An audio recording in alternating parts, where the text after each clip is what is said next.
अनु के लिए आर्यवर्धन लेने वाला है आखिरी फैसला, लेकिन क्या खुद को कर पाएगा अनु से हमेशा के लिए दूर। भाई सीरियल तुमसे तुम तक में अब आर्यवर्धन झंडे से कहता है कि अब मैं एक ऐसा फैसला लूंगा जिससे सारी प्रॉब्लम सॉल्व हो जाएगी। यानी कि अनु से ये आर्यवर्धन कहने के लिए जाने वाला है कि भाई वो उसे प्यार नहीं करता और अनु भी उसके बारे में सोचना बंद कर दे।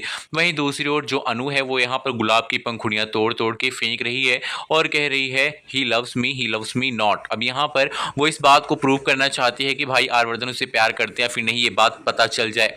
अब दूसरी ओर यहाँ पे आर्यवर्धन दूसरे दिन जब अनु जाएगी यहाँ पर ऑफिस, तब उससे कहेंगे कि मुझे किसी मीटिंग से बाहर जाना है और अनु तुम भी मेरे साथ चलोगी। अब यहाँ पर झंडे उसे कहता है कि तुम्हें जो भी कहना है आज अनु से कह देना है, ताकि ये अनु जो है अपनी गलती जो गलत फहमी पाल के बैठी है वो उसके दिल से खत्म हो जाए। अब भाई यहाँ पर अनु के साथ आर्यवर्धन जाता है और एक मंदिर के पास अपनी कार को रोकता है और कहता है अनु मेरे साथ बाहर चलो।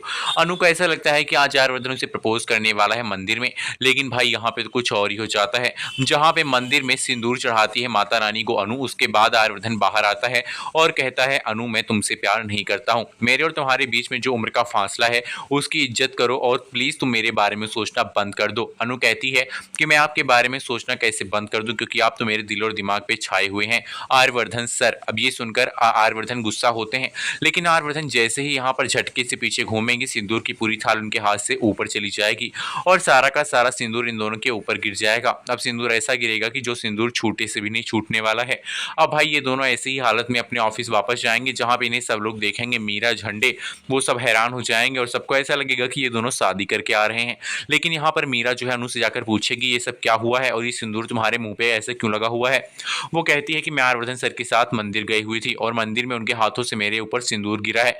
अब यहाँ पर मीरा कहती है कि इसको ये गलत फहमी मत मान लेना कि तुम्हारी और आर्यवर्धन सर की शादी हो गई है, वही सिंदूर गलती से तुम्हारे सिर में आकर गिरा है। लेकिन इस बार अनु जो है चुप नहीं होती है और वो मीरा से कह देती है कि आपको इतना ज़्यादा इनसिक्योरिटी क्यों फील होती है, आर्यवर्धन सर मुझसे प्यार करते हैं और ये बात मैं भी जानती हूँ और आपको भी ये बात समझ लेनी चाहिए।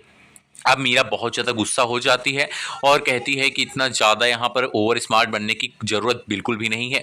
तुम्हारी और आर्यवर्धन सर की शादी बिल्कुल नहीं हो सकती है, क्योंकि तुम्हारी उम्र कम है और आर्यवर्धन सर की उम्र बहुत ज़्यादा है और उनके बारे में सोचना बंद कर दो, इसी में तुम्हारी भलाई है और ज़्यादा मुझसे जुबान लड़ाना नहीं। अब भाई यहाँ पे साफ साफ अनु और मीरा की लड़ाई हो रही होती है, लेकिन बीच में आर्यवर्धन आते हैं और वो मीरा को ही डांट के चले जाते हैं। अब मीरा को बहुत ज़्यादा गुस्सा आता है और मीरा सोचती है कि कहीं सच में आर्यवर्धन सर इस दो कौड़ी की लड़की अनु से प्यार तो नहीं करने लगे हैं। वे आने वाले एपिसोड में ही पता चलेगा कि आखिरकार आर्यवर्धन और अनु का ये रिश्ता क्या नया मोड़ लेगा। आपको बताते चलें कि अब यहाँ पर शादी का भी ट्रैक बहुत जल्द आएगा, जहाँ पे अनु और आर्यवर्धन की शादी होगी। आने वाली अपडेट पाने के लिए हमारे चैनल को सब्सक्राइब करें, वीडियो को लाइक करें और कमेंट करके हमें बताएं कि आपको आर्यवर्धन और अनु की जोड़ी कैसी लगती है। अगर अच्छी लगती है तो भी कमेंट करके जरूर बताएं। आगे की खबर ऐसे ही पाने के लिए जुड़े रहें।